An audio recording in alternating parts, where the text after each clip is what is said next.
का चुप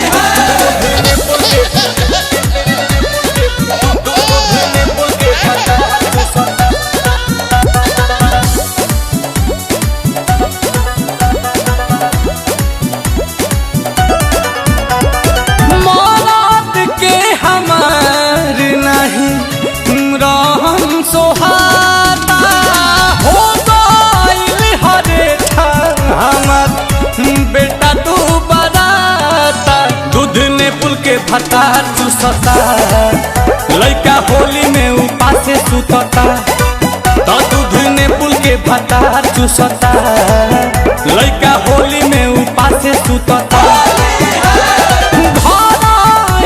के चोर बाटे चलत नहीं खेपाता परी कल बिलार नया हर में धराता पेट भरे ना भूखा से सुतता लड़का होली में उपासे सुतता तो दूध ने पुल के भत्ता चूसता लड़का होली में उपासे सुतता।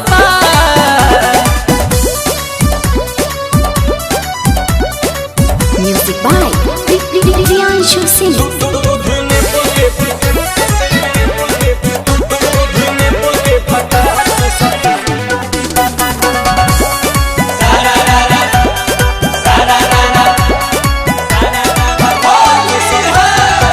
घोरला भांग में मोरा दिमाग में यही से भइल हसक हो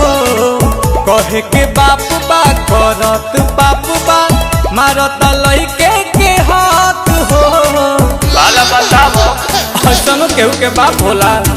घोरला भांग में मोरा दिमाग में यही से भइल हसक हो कहे के बाप बा करत बाप बा पिजाता लइके के हक हो कानी को न लाज हाया बड़ुए चोर के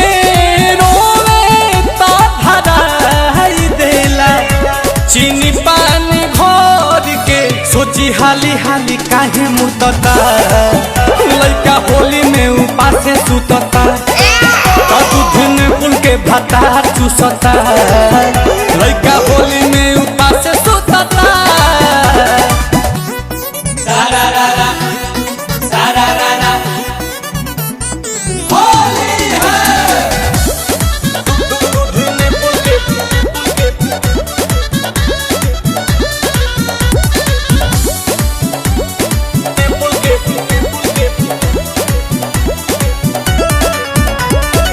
करेला हाला खूबे चिलाला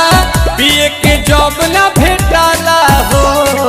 3 बजे भोरे में देह लगे झोरे राती में जब ही भूखाला हो करेला हाला बहुत चिलाला पिए के जब ना भेटाला हो 3 बजे भोरे में देह लगे झोरे राती में जब ही भूखाला हो ओके संतोष नहीं कबो आशुतोष के तानल कहीं नील कमल के दोष के बोला पोया नया से रुसता लइका होली में उपासे सुतता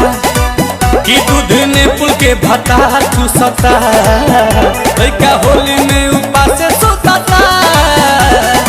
मौत के हमार नहीं रहम सोहाता हो गइल हरे हमार बेटा तू बराता दूध ने पुल के भत्ता चूसता लइका होली में उपासे सुतता कि भूख लगे तो अंगूठा चूसता कि लइका होली में उपासे सुतता। अरे भर होली पाउडर का दूध पिया होता नहीं चुप